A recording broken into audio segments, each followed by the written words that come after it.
But welcome, everyone, and thank you for choosing this panel, Streaming Quality Kids Content. So we have a great group here today, and I'm going to give you a quick introduction, and then I will invite the participants to introduce themselves. So I'm Linda Simensky. I am head of kids content over at PBS in the Washington, D.C. area. And I want to set the stage for this panel first as we get going. So imagine this. We have kids and parents home. Everybody's home in a lot of cases. Kids are trying to do school in front of a screen. Parents are trying to work in front of a screen. And, you know, parents are quietly fretting. They want to be doing the right thing. They want to make sure that their kids are you know, not watching too much television, but they also know that it is the best solution in the world for keeping them occupied when it's raining out, or, you know, if nothing else is going on. Kids may possibly be psyched. They want to watch as much of the awesome programming that they possibly can watch, and there is a lot of it. Now, simultaneously, for us in the industry, we are thinking about this, the streaming trend. The streaming trend has been going on for several years as people have been shifting from watching their TV on television to watching their content on a whole manner of streams delivered to them in all different ways. And so the pandemic has accelerated the shift to viewing streaming content, particularly for kids. Kids are usually the first to make any shift in technology, and they jumped right on this one. So we have hit the inflection point. At this point, more kids are streaming content than they are watching television. So basically, streaming is the new model of watching television. Netflix helped create this new model. And the questions today are going to delve into what this means for parents and kids, and also how we're all keeping kids safe online. So I have four amazing panelists with us today. Each has a different set of responsibilities in their companies, yet all of them are focused on making sure kids are safe and that parents can trust them. So I'd like to introduce this panel, or at least I'd like to have them each introduce themselves. So let's take a few minutes each to, you know, give our name and you know, talk about where we work, what we do. So we'll start with Lindsey. Lindsey Emerson.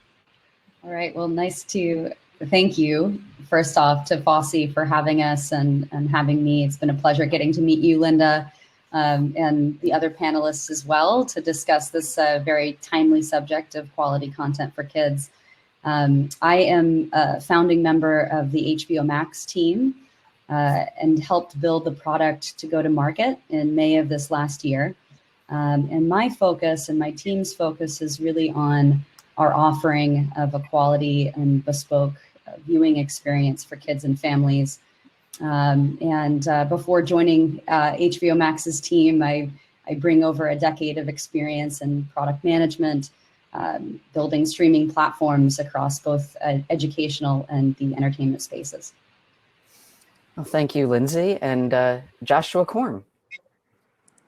Thanks, Linda, and hi, everyone. Thanks so much for having me and allowing me to be on this panel with a bunch of really cool other people. I'm excited to talk to you all. I work at Netflix. I am our head of innovation and technology public policy, working on protection of minors issues around the world, thinking about how Netflix provides features, tools, services that allow parents to make informed choices for themselves and their families. And looking forward to talking about that. Thank you, Josh. Next, we have Stuart Rosen. Rowson, as in rowboat. Yeah. Hey, everybody, and likewise, thanks for having me. Hello from a very dark UK today. It's annoyingly sunny on some of these screens. So I am the head of discovery for BBC Children's. What I effectively oversee is all of the digital and social platforms for BBC Children's. That's everything from our TV channels and iPlayer publishing, so our VOD publishing, through to all of our web and apps for 0 to 12s, and sort of all of our social media and YouTube activity. So in short, I'm kind of in the sweet spot between product and program makers in that digital editorial space. Thank you, Stuart. And next we have Teri Weiss. Hey, Teri. Hi, everyone. Yes, thank you for including me on this panel as well. It's a pleasure.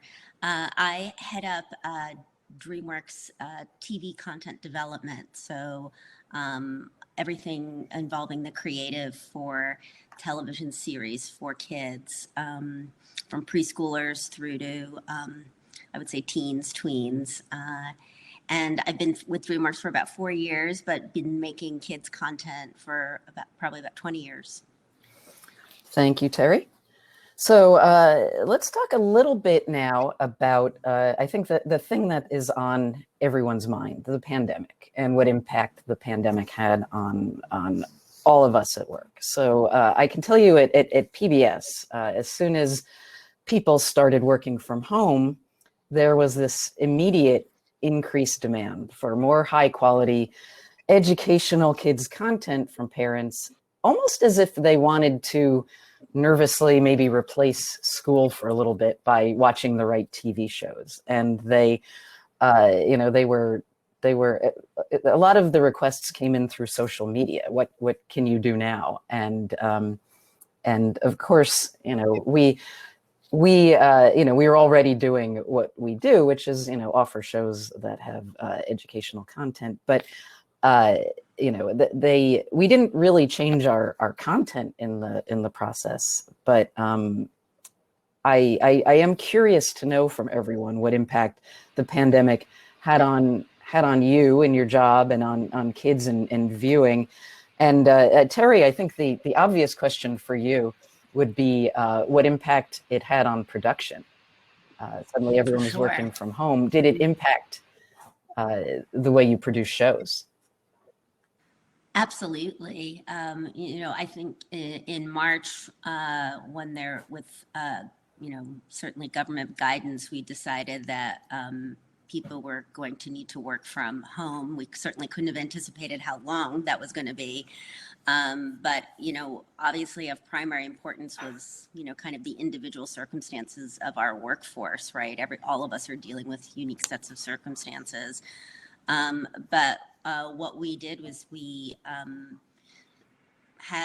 deployed all sorts of equipment, and within a week we had a tremendous amount of content being created from home, whether it was computers or animation equipment that was necessary. So we, within a week we were all working remotely. And that includes development as well as current series production. Yeah, it was interesting to realize animation was, it had this major sort of advantage of so many people were working from home already. And you could just, like everyone just sort of packed up and set up at home, and things mostly seem to have stayed on schedule, right? Yeah, remarkably. Yeah. I mean, I can't say enough about, the spirit with which people kind of rallied to get this going, and the way in which people found a new way of collaborating, right? It was just like, everybody learned how to share screens on a different platform. One day it was Zoom, another day it was, Google Hangout. But I think that there was just a tremendous demonstration of resilience. And that, I think for me, I will say that, like creative people will not be denied the opportunity to kind of make the magic happen. And, I think that everybody rolled up their sleeves and understood that there were, that we still wanted to be able to deliver the content that we promised. And I think to your point, felt as if it was more important than ever that we were able to deliver fresh content, so that it wasn't, just a welcome break from everything else that was, going on in people's lives. So, I would say that, the way in which the creative people were able to be nimble and flexible in that space was, quite remarkable. And, sharing techniques and tricks to get it all done was really just, just a different type of creativity that people kind of just rallied and got excited about. And so I think that it really has kind of informed, new ways to do things. And, like that necessity did, in fact, as the proverb goes, become the mother of invention. And, I think we've learned a tremendous amount as a result. Well, yeah, it is a little bit like we're part of a worldwide experiment to see how this works. But it hasn't been quite as easy for live action. But what's been interesting for live action is in the times when they have been able to get out and work on things, they've come up with ways to do things faster, less expensively, with fewer people. So I think these are some of the lessons that we take forward as as things start to get back to a new normal. Stuart, I know that there was a lot of shifting at the BBC that was similar. Can you talk a little bit about content from the digital side and the impacts that it had? Yeah, so I mean, at the BBC, we were sort of told to work from home about a week before the lockdown started. So we had a few days of kind of doing that, running around, waving your hands in the air, working out what we're going to do, initial panic. But like Teri said, I think the fact that we just had people who adapted really quickly. And I think one of the interesting things about parts of my team where we had people who were working in like digital content anyway, who were largely office bound and desk bound. So those people were far easier to transplant to home working, whereas some of my content colleagues who obviously, as Teri said, and you said, Linda, were making live action shows, some of that just halted.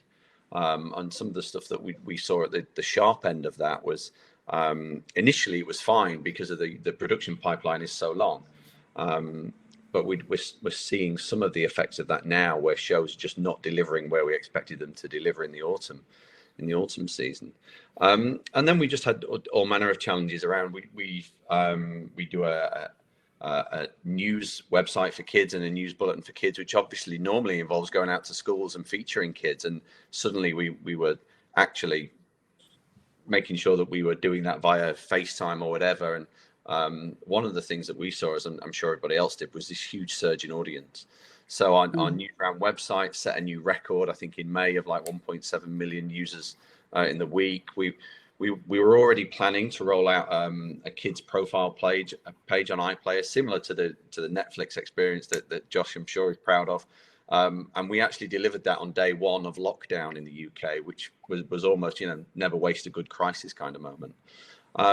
And then we just, similar to you, we had a lot of a scramble around how are we going to deliver educational content to kids at a time when we knew that parents were both trying to survive, but also educate their kids, in a sense of just getting from, day to day, where suddenly you're working from home with a load of kids, running around, and the house is chaos for lots of people. And in the spring, we launched actually a daily education service, which was like a 20-minute almost televised lesson, which we call Bite Size Daily, that run alongside the big education website that we run. And that we rather than put it out on the channel, we put it out on iPlayer. So there was like a growing day by day volume, or library, if you like, of lessons, and that was really successful, particularly for almost 5 to 7s. I think it was where it was most successful. And if you like, the kind of age who are they're just not quite making their own media choices, and they're harder to entertain for parents who are working from home. And that was where we had big success. But there were lots of changes on all fronts for it. Yeah, I'm sure. Now, Lindsey, you don't produce content, but you are involved very much in the user experience, and you probably felt like this was a call to action for you as well. Yeah. So what was going through your mind when all of this was going down? Yeah, well, we were launching a product to market, so that was going through my mind, one. But I think, from a viewer perspective, right, it's, it was no surprise that streaming usage was skyrocketing and had been skyrocketing since March, as families turned to streaming platforms for, not only entertainment, but I'd say even more importantly, to Stuart's point, education and information.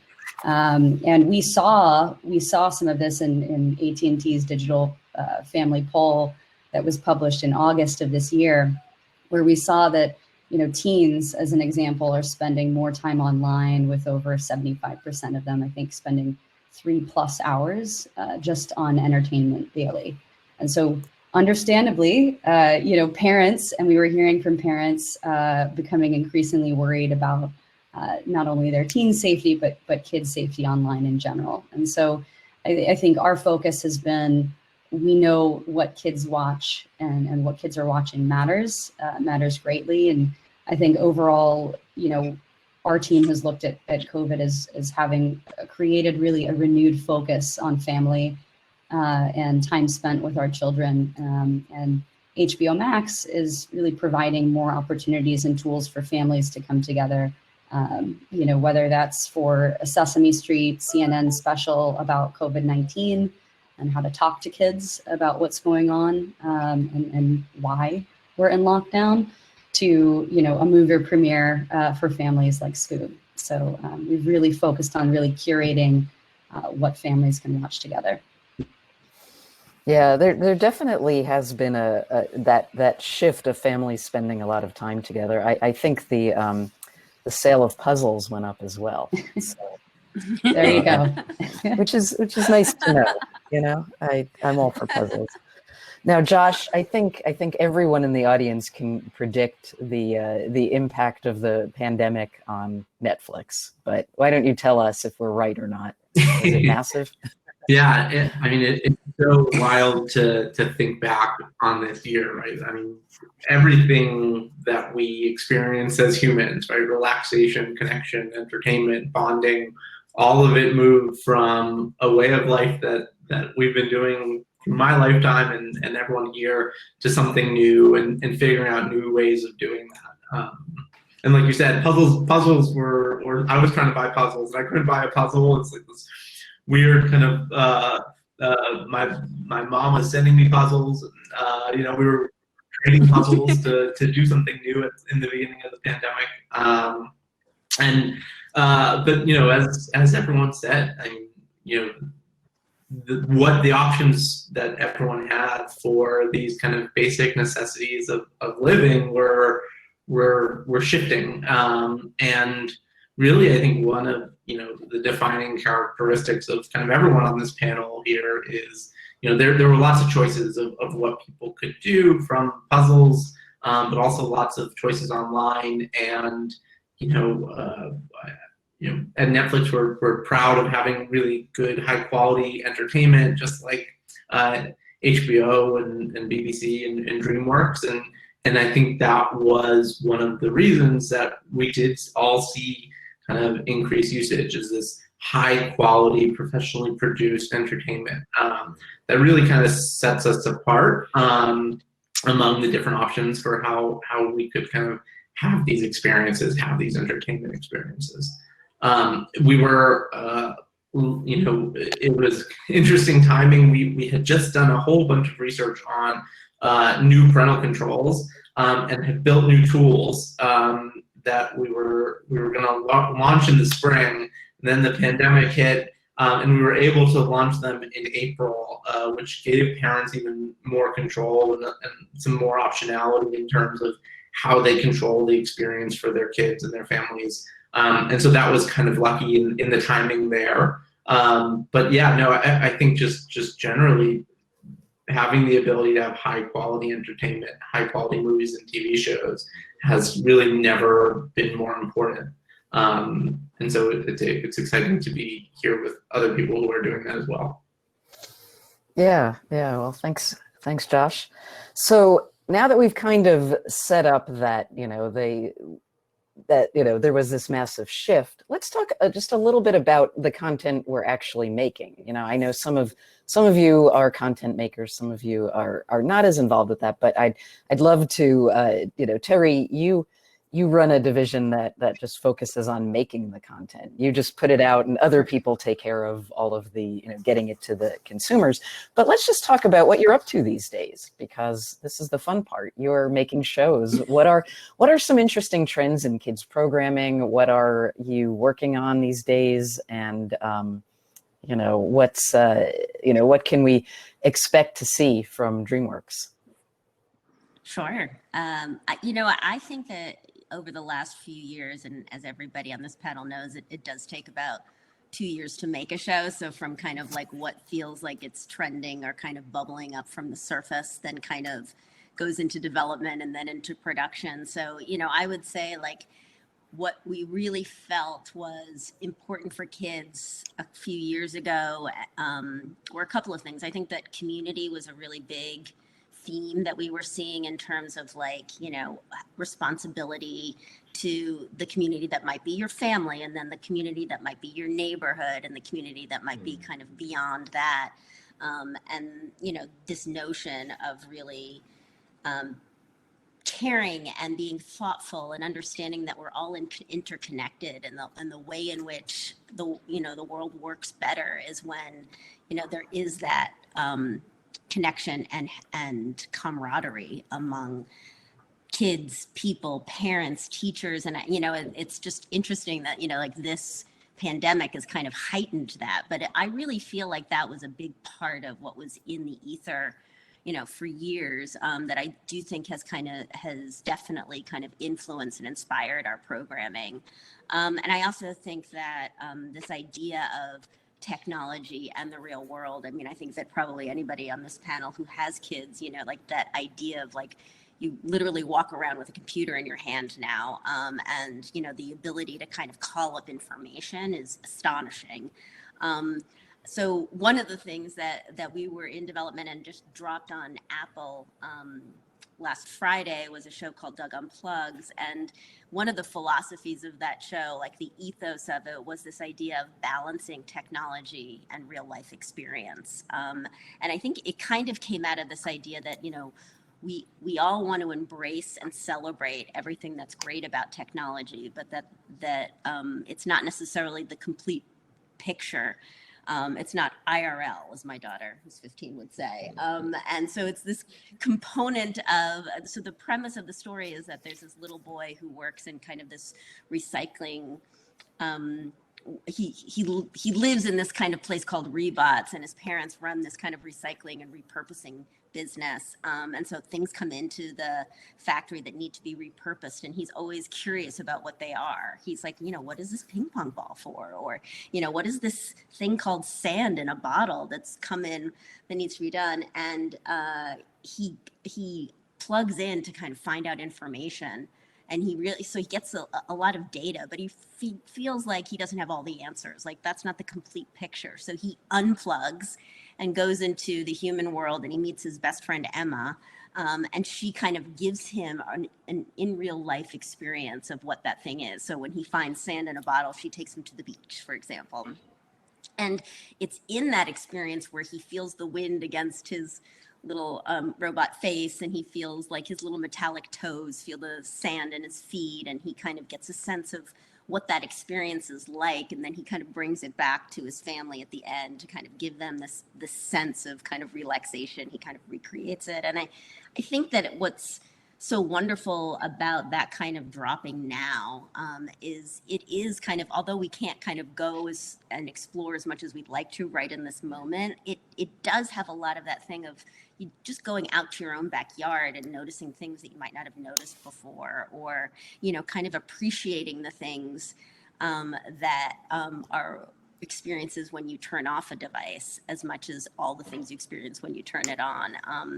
And I do feel like that is something that was kind of born out of this idea of like, how do we kind of celebrate modernization, but also appreciate, the kind of simpler tactile things that life has to offer. Yeah, no, that sounds great. And you say that just premiered last week? Great. Yeah, it dropped on Apple. Great. On Okay, Friday. cool. Well, we'll have to check that out. So, Lindsey, question for you. So I used to work at Cartoon Network back when, like cable was cable, and that was that. So HBO Max is a new thing. And what is happening in the world of WarnerMedia? Like, how is content getting made for kids these days? Who are the players these days? Like, how can you talk at all about how it's structured?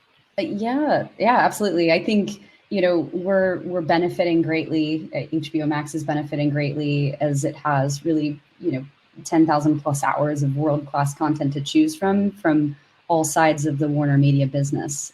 So I think really the uniqueness of our curation lives within the partnerships within our Turner family of networks, as you mentioned, Cartoon Network, the Warner Brothers library of content, et cetera. And so we really have an extensive collection of new programming also to add to that, to produce exclusively for families to enjoy together.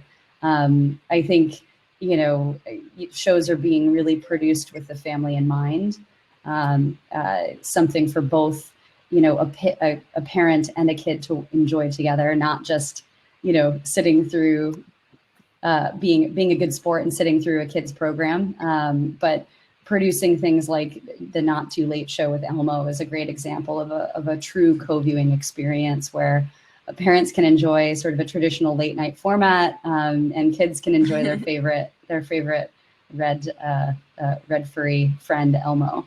And I think looking at opportunities to revamp classics like the new Looney Tunes cartoons is a great opportunity to really engage the family.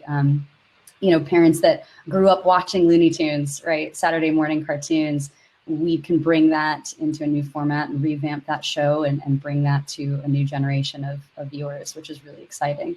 And, similar idea with the Fresh Prince too. We've seen parents really enjoying, rewatching that show. And I think we found it to be really timely as well. That message still is very timely today. And, being able to revamp the Fresh Prince, for example, and have a special coming up soon on platform is a really fun way to, again, bring families together to view together. Yeah.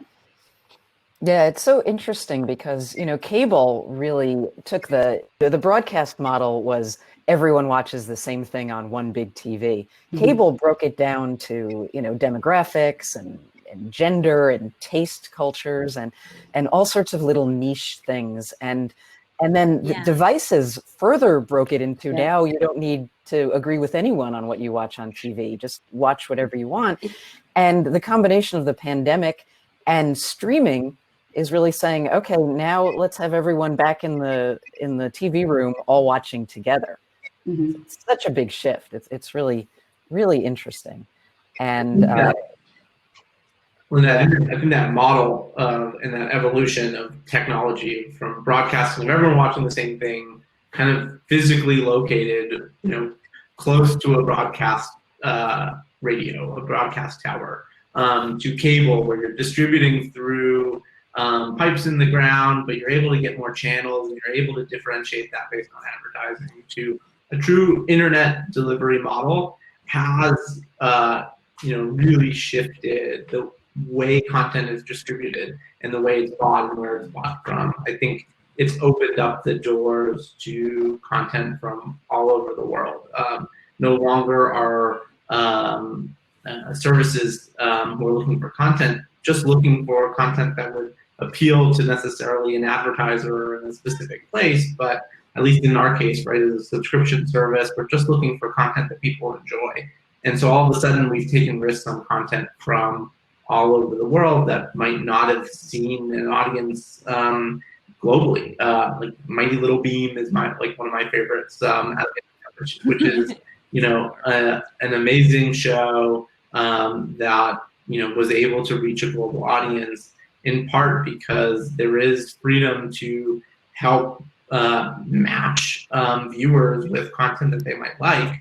And really the assumptions we made over the years of what people might like, I think, are probably a little bit different. That everyone's individual tastes are more unique, and I might be more similar to someone in Singapore than I am to someone next door in terms of what my actual taste is. And I think that opportunity, especially right now when people can't travel and can't meet people, but that kind of little window into another culture, into another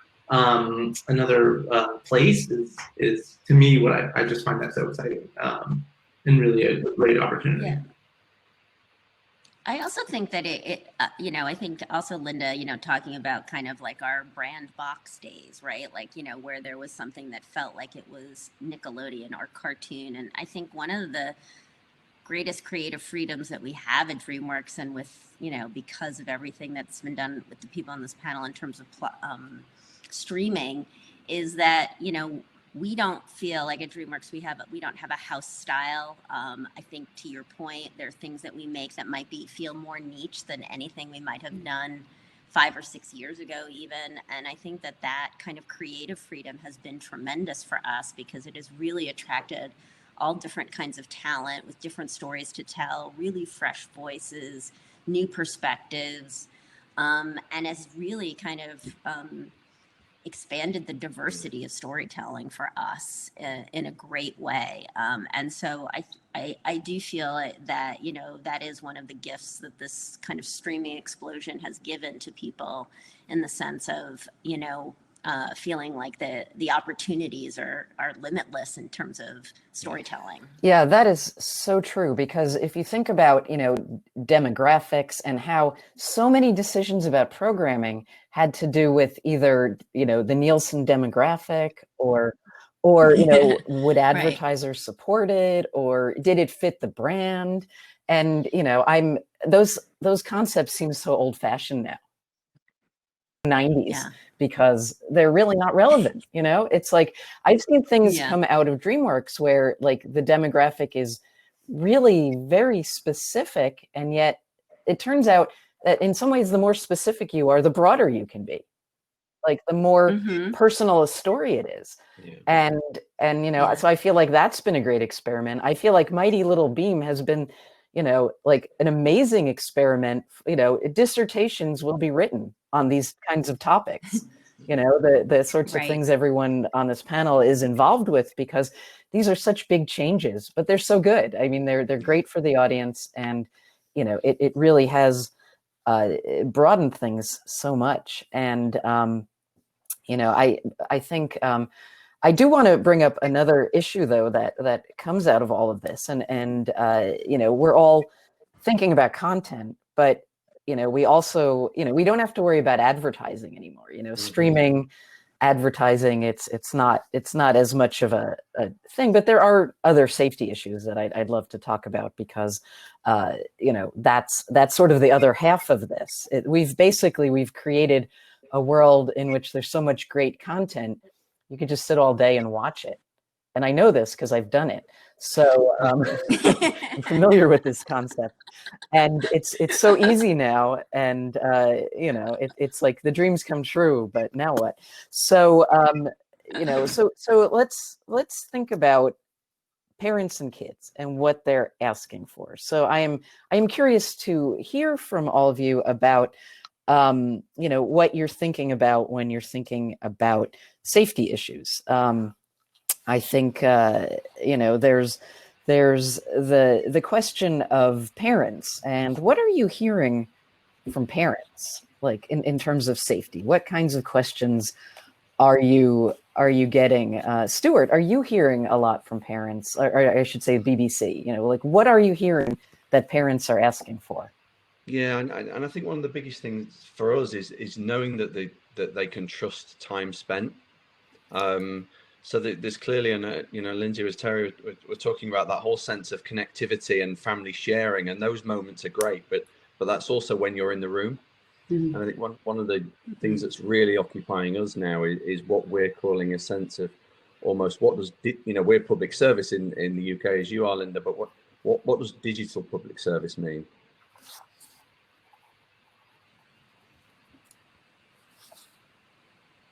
Did he just freeze? I think he's, okay. Yeah. Oh, sorry, Stuart, you froze just at the really sorry. exciting point. So digital public service. Exciting, sorry. We're just sort of saying that obviously we're a public service broadcaster in the UK, but what does that mean within the digital space is one of the things that we're really now wrestling with, and as you say, it's brilliant that we've built all of the devices, and we've got apps for preschoolers that reach like 1 in 4 0 to 6-year-olds in the UK, which is brilliant, but we don't want them to spend 5 and 6 hours a day on our apps. So looking at that responsible usage and promoting responsible usage, and whether or not that's teaching kids to understand and, if you like, be good digital citizens and grow up to be, people who can use the internet in a really positive way. But also we're now starting to look at how do we build our products to both encourage habitual usage, because we want kids to use them all the time, but also there has to be a limit. So, after 25 minutes, do we kind of say, on an app, actually, is it time to go and run around the garden? Or, after so long of watching shows, at what point do we put the limit in and just kind of encourage kids to do something else? And one of the things that we did around the summer was that we saw a real need for kids to come together. And in this huge world of escapism and so much choice, we also saw that kids actually wanted to connect still. So they weren't at school, hadn't been at school for months. So we were really pushing on that whole sense of trying to bring kids together around a similar theme each week. And one of our oldest shows in the UK is Blue Peter, which is like 60-year-old kids show. And you get Blue Peter badges for certain things, whether or not it's, various ways of a sport badge or a music badge or whatever.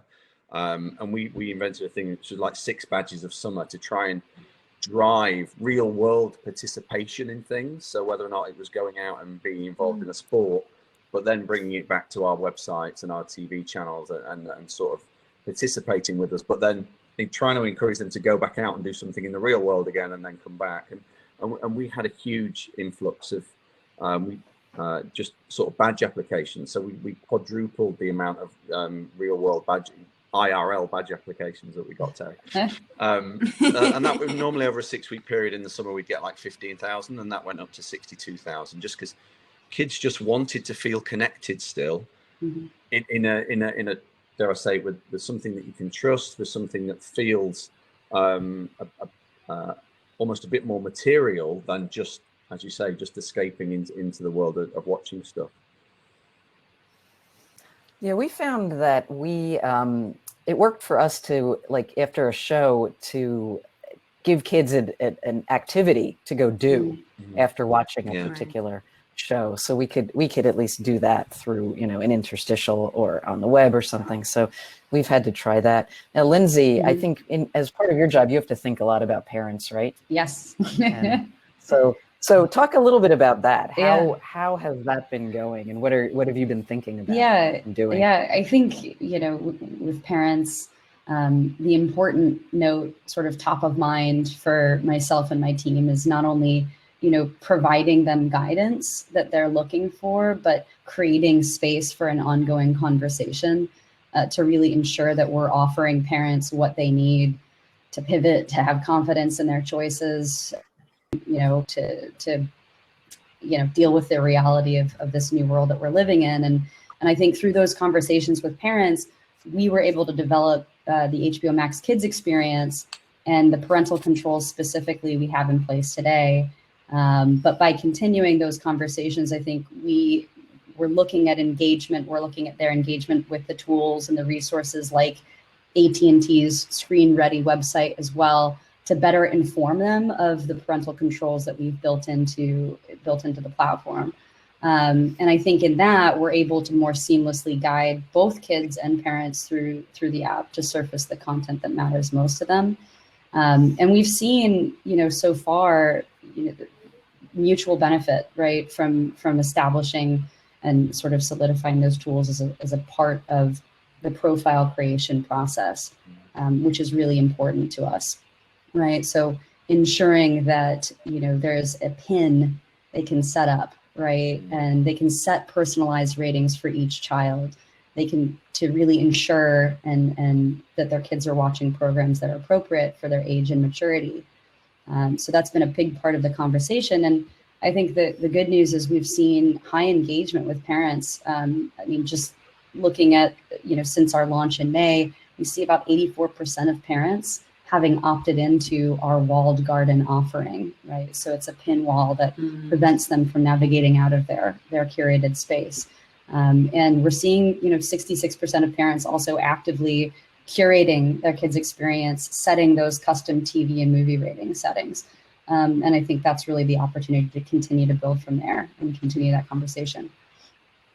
So if you're getting numbers like that, it must be a pretty easy interface. We've hopefully, yeah, that's the goal, Linda. But you know, I think we've intentionally built the HBO Max platform to have those tools as a part of the onboarding process, so they're baked in. You don't have to look somewhere for them, and that was a very intentional choice with clear parental controls on the outs-out, so that parents really could feel like they had a transparent experience in establishing a space for their kids. Lindsey, how does HBO Max deal with older kids? And for us, so likewise on iPlayer, we have sort of, you know, kids profiles, and we see that parents really engage with the 0 to 6s, but the average age for getting a mobile phone in the UK is like 9. Yeah. And as soon as kids get out into that wide world, they don't want to be on the kids profile page. So we're having that real issue, and I think YouTube are doing similar. So it's kind of like 9 to 12, where kids think they're too old for the kids bit, but they're kind of not really. Yeah. How do you navigate around that difficult age? Yeah, so I think we've built a really bespoke kids experience that's intended to grow with the child as they develop. So it's not necessarily a straight partition between kid and adult in our case. What we've tried to do is establish a tool set, ratings being really critical piece there, parental control ratings, settings, and making sure that we're able to curate and seed content as a child ages with us. And as they grow, we can seed older content, of course, within the guardrails that are established by the parents. So I think it's not necessarily a kids and adults experience. It's really providing the guardrails, growing with them, exposing new content, as well as features, right? So additional features being added to help give them that autonomous experience. But that's important, especially, you know, in a world where we've got mature content on platform. I think that was a really important thing to offer to parents. And Josh, I'm curious to know what your experience has been thinking about parents. I know that Netflix has a different universe. It's international, and so the international piece is a lot of what you're thinking about. What are you hearing, like, from what's the talk a little bit about your experience with parents. Sure. I'm very curious as a parent with Netflix. Yeah, I mean, we're operating around the globe, and we have one mission, which is really to keep parents happy, right? We want our members to find value in Netflix and enjoy Netflix, and showing a child something that a parent doesn't want their child to see is really not good for us. And so we spend a lot of time, energy, research, effort trying to answer these questions that Lindsey and Stuart are talking about, and talking to parents. And we're talking to them all around the world. And it's interesting, while there are differences around the world, there's also similarities, because we're looking at each parent as an individual parent with different parenting styles. But as you look across broadly, you can see some trends. There are some parents who are much more free range and want their children to make good choices.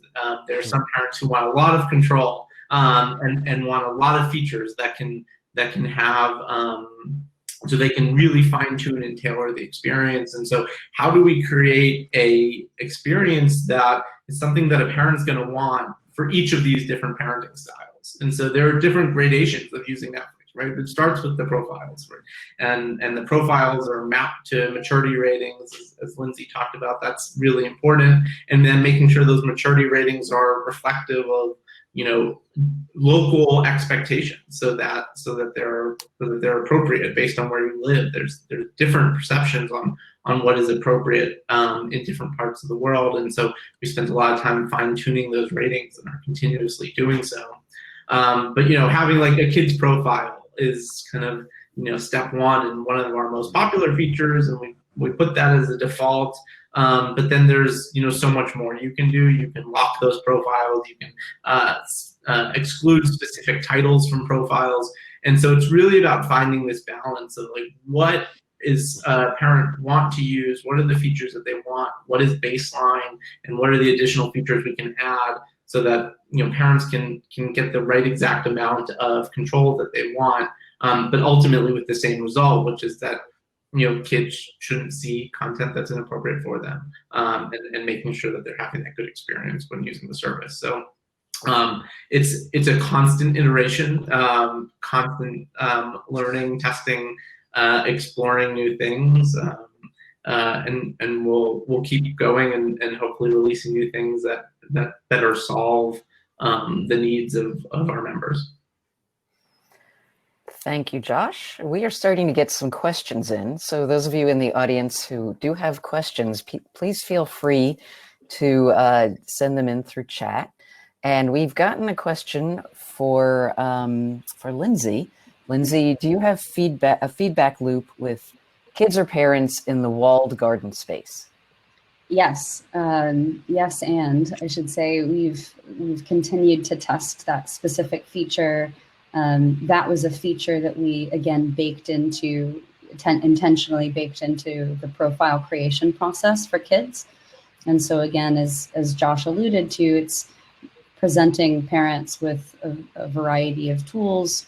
I think we found it to be pretty paramount to offer that as a part of our safety, if you will, for parents to check a little box, establish an account level PIN, and that would prevent kids, even on their own devices, from navigating outside of their own age appropriate and age curated space. So those conversations continue through research, through conversations as well. And I think we'll continue to add to that. And, as I said previously, establishing trust with parents, providing transparency is paramount to us. We know we must provide those resources. And actually, I'll share this. Speaking of resources, we're really excited to announce here today that we've partnered with Common Sense Media to integrate into our HBO Max Kids experience. So we're very, very excited because I think this partnership really leverages Common Sense's expertise in original and data-driven research, additionally to really help provide our families and our viewers with information and context to help them make better choices for their kids. Oh, yeah, that makes perfect sense, actually.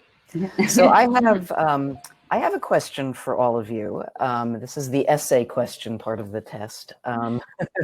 It's the challenges question.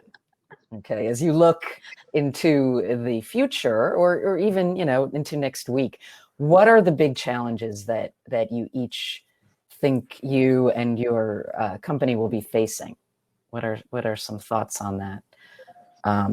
Anyone want to take a crack at that? Anyone have any thoughts? I mean, I'll start it by just saying, because we work with animation companies all over the world, their animation studios in terms of that. I mean, one of the things that is incredibly kind of daily top of mind for us is the pandemic and how that's going to influence or impede production in any way. So I think that we continue to kind of do what we can locally in LA in terms of mitigating any challenges. But, I think that we're, speaking of what we kind of started with, in that interconnectedness of us all, it's just, we all have that level of vulnerability until this pandemic is contained, until there's a vaccine. I think that we all feel that vulnerability in terms of production, because there are spikes at different parts of the world at any given time. So I think that that's definitely weighs in our mind in terms of what we're able to accomplish in week to week. Yeah, that's true. Stuart, any sense of what's up for you guys? I guess, and with Lindsey and Josh on this call, it's kind of obvious and partly their fault. But you just, with that ever fragmenting marketplace that we're all in, there are so many streamers. So just in this year, we saw a week into the first lockdown, Disney Plus launched, as a direct competitor to us in the UK, in a marketplace where Netflix are already flying. Amazon are really getting their act together. And our biggest challenge, I think, is to stay true to what makes us what we are as the BBC, and focus on what we're best at, as well as trying to keep up with lots of, dare I say it, some very big American companies with very deep pockets. Because we're very lucky, we have lots of strengths and we have lots of history, but we don't have budgets that are frankly as big. So in that world of wanting escapism and dare I say it, shininess, I think our challenge is to focus on the bits that really make us strong and to make them as good as they can possibly be, so that we stay relevant in the UK and globally over the next few years. Yeah, Lindsey, how about you? Challenges as you move forward? Look, I think, as I've touched on before, I think we're at the starting gate here. I think, the parental controls and the features that I touched on are just the start.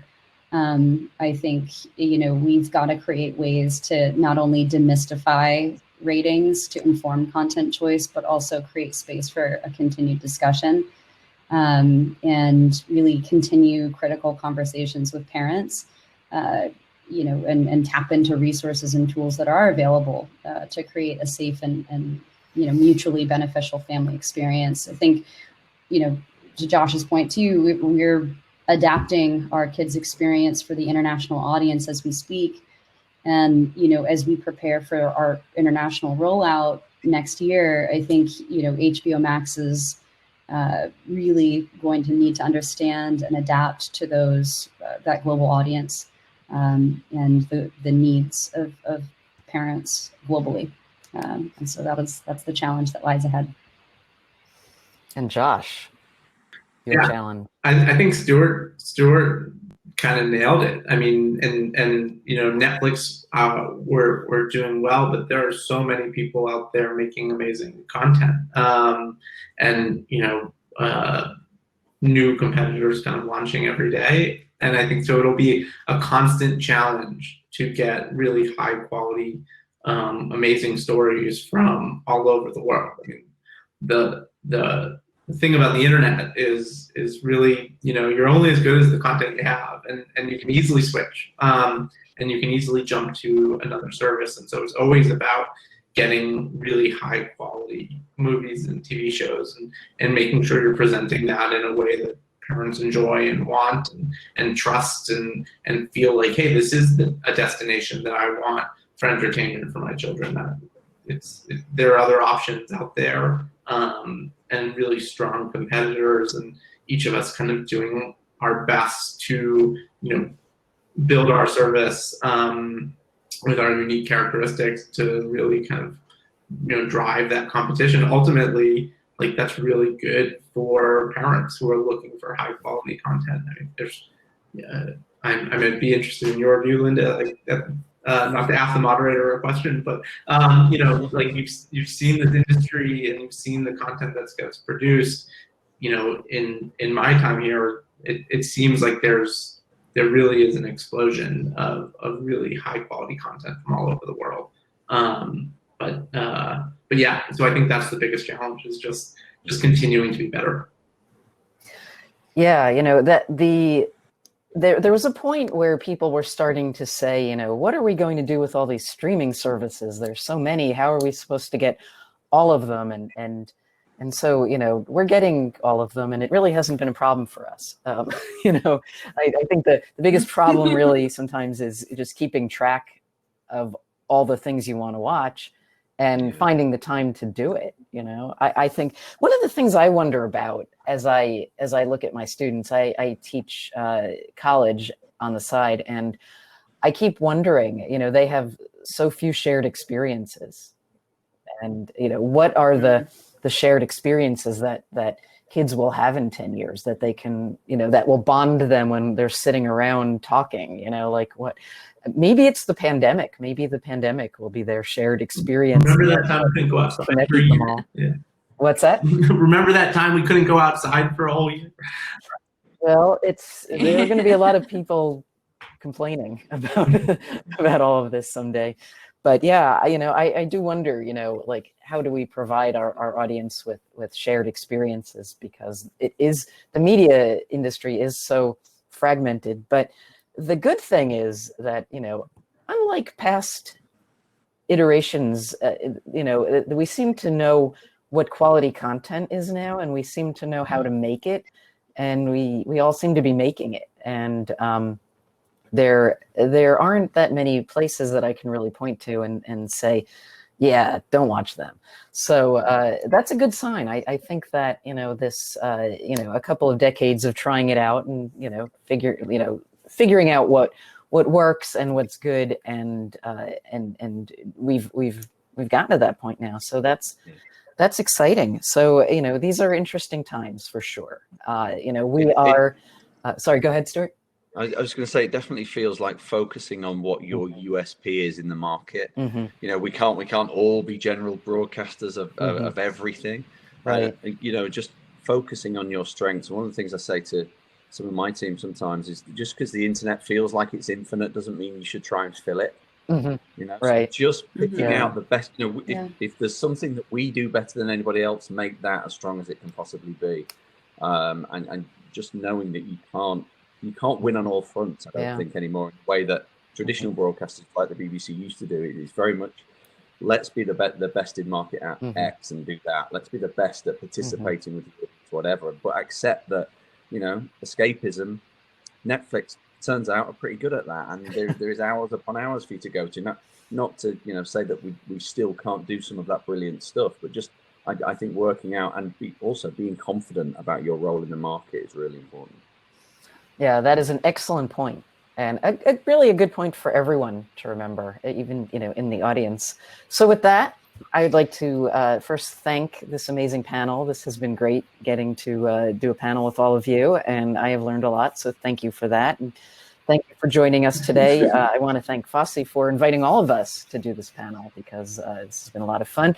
Thank you, audience, for joining us, and with that, we will wrap it up here and, you know, go have our days. So thank you, everyone. Thank you, everybody. Bye.